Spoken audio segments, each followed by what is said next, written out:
कहिए निरंकार जी। गुरु ब्रह्मा गुरु विष्णु गुरु महेश्वर गुरु साक्षात पर ब्रह्म तस्मै श्री गुरुवे नमः। अखंड मंडलाकारं व्याप्तं येन चराचरं तत्पदं दर्शितं येन तस्मै श्री नमः। सतगुरु के लिए ना जाने कितने कितने अलंकारों से देवी देवताओं ने, यहाँ तक कि महादेव भगवान शंकर ने स्वयं मां पार्वती को समझाते हुए कितने कितने उपमा गाई है सतगुरु की। सत्संगत, युगों युगों से सतगुरु इसी तरह की कल्याण यात्राएं ये निरंतर चली आ रही है। ये कोई ऐसा नहीं है, कोई नया कुछ नहीं, ये युगों से चल रहा है। सतगुरु एक हेतु, एक कारण, एक उद्देश्य को लेकर के ही संसार करता आया है। केवल इतना उद्देश्य, इस मानव मात्र को अपने मूल से जोड़ना। मूल है परब्रह्म परमात्मा, मूल है परम पिता परमात्मा ब्रह्म ईश्वर। ये कहा गया है ब्रह्म वेदमृतम पुरुषाद ब्रह्म पश्चात ब्रह्म दक्षिणतः च उत्तरेण अधश्च ऊर्ध्व च प्रसृतम विश्वम इदम वरिष्ठम। ब्रह्म की परिभाषा कही गई है। ऐसा ब्रह्म है, मेरे आगे है, पीछे है, दक्षिण है, उत्तर है, ऊपर को है, नीचे को है, बल्कि पूरा ब्रह्मांड ब्रह्म में ही है। ब्रह्म के बिना तो कुछ है ही नहीं। ऐसे ही निर्गुण निराकार सर्वव्यापी सर्वनियंता ब्रह्म का यही दर्शन कराते आए हैं युगों युगों से, और आज भी करा रहे हैं। आज भी वही क्रम जारी है और यही संदेश युगों से दिया जा रहा है कि ये जो मानुष तन है, अभी भी महात्मा कह रहे थे, वक्ता महात्मा, मानुष तन है बड़ा दुर्लभ कहा है। हाँ जी, संतों महात्माओं की, संतों की कविताएं, दोहे पढ़े हैं, यही कहा है कि मानुष जन्म दुर्लभ है। किस लिए मिला था, क्या करना था, प्राथमिकता क्या थी, यही समझाते हैं। सतगुरु ही समझाता है। केवल सतगुरु ही संसार में है जो मानुष जन्म के लक्ष्य को बताता भी है और लक्ष्य को पूर्ण भी करवाता है। भगवान श्री रामचंद्र जी भक्तों में श्रेष्ठ, शबरी जी के आश्रम में, जब आश्रम तो ऋषि मतंग जी का, जहां पर शबरी जी रहती थी, जब वहां पहुंचे तो मां शबरी ने, हम सब जानते हैं, कोई अनजान नहीं है, सबको कथाएं पता है। दास तो केवल इतनी बात कि भगवान श्री रामचंद्र जी वहां शबरी को कह रहे हैं कि शबरी, मैं तुझे भक्ति सिखाने नहीं आया हूं, तू तो भक्ति की उस अवस्था को प्राप्त कर चुकी है,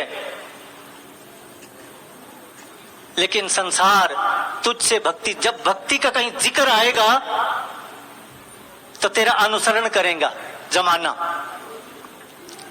प्रभु श्री रामचंद्र जी ने कहा कि चलो फिर भी मानव जाति के लिए संदेश कि जाति पाति कुल धर्म बढ़ाई, धन बल परिजन गुण चतुराई, भक्ति हीन नर सोहई कैसा, बिनु जल वारिद देखिए जैसा। शबरी जात पात का कोई बड़ा ऊंचा हो, कुल का कोई बड़ा ऊंचा हो, धर्म को भी मानने वाला हो, और वो बलवान हो, गुणवान हो, धनवान हो और चतुर भी हो, धन बल और उसके परिजन भी बहुत अच्छे हों, लेकिन इतने गुण होने के बावजूद भी अगर उस इंसान के जीवन में यदि भक्ति नहीं है तो वो ऐसा है जैसे बिना जल का बादल, अर्थात अकारत है, उसका कोई अर्थ नहीं है, उसका कोई अर्थ नहीं है मानुष जन्म लेने का। ऐसा प्रभु राम कह रहे हैं। उन्होंने आगे भी इस बात को समझाते हुए कहा, शबरी फिर भी मैं 9 प्रकार से कहता हूं कि नवदा भक्ति कहूं तो ही पाही, सावधान सुनु धर्म न माही, प्रथम भक्ति संतह कर संगा, दूसरी रति मम कथा प्रसंगा। गुरुपद पंकज सेवा तीसरी भक्ति अमान, चौथी भक्ति मन मम गुणगण करई कपट तजि गान, मंत्र जाप मन दृढ़ विश्वासा, पंचम भजन सो वेद प्रकाशा, छठदम शील विरति बहु कर्मा, नित्य निरंजन सज्जन धर्मा, सातम सम मोहि मय जग देखा, सातम सम मोहि मय जग देखा। प्रभु राम कह रहे हैं, मुझसे रमा हुआ जो सारा संसार देखता है, मोते अधिक संत करी लेखा, और मुझसे भी अधिक जो प्रधानता देता हो संत को। आठम जथा लाभ संतोषा, सपने हो नहीं देखिए परदोषा, नवम सरल सब संचल हीना, मम भरोस ही हर्ष न दीना, नव महु एक ही जिनके होई, नारी पुरुष सचराचर कोई। अरे 9 में से किसी ने एक पर भी अमल कर लिया, नारी पुरुष तो तरेंगे ही। कहते जितने भी चर और अचर हैं इस संसार में वो सब तर जाएंगे अगर कोई एक भी अनुसरण करेगा। शुरू कहां से किया? प्रथम भक्ति संतः कर संगा, संतों का संग करना, इन संतों का संग करना जिनका स्वयं के संशय का अंत हो गया है, जिनको भ्रम नहीं रहा है, क्योंकि इन्होंने ब्रह्म की प्राप्ति कर ली है, इसलिए भ्रम खत्म हो गई। जिस प्रकार से अंधेरे को दूर करने का केवल मात्र एक ही तरीका है, वो है प्रकाश होना, उजाला होना। जैसे ही उजाला होता है, प्रकाश होता है, अंधकार छट जाता है। ठीक इसी तरह से जैसे ही ये ब्रह्म का ज्ञान होता है, अज्ञानता रूपी अंधकार तुरंत छट जाता है। जितनी अज्ञानताएं हैं, अज्ञानताओं के कारण जो भ्रम पले हुए हैं, सब तुरंत नष्ट हो जाते हैं और जीवन में निखार, आनंद आता है।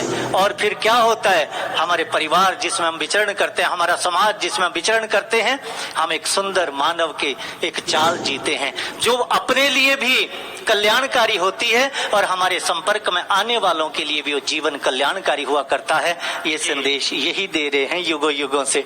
आज भी हम सबके कल्याण के लिए, मानव जाति के कल्याण के लिए ये निरंतर अपनी यात्राएं जारी रखे हुए हैं। धन्य हैं।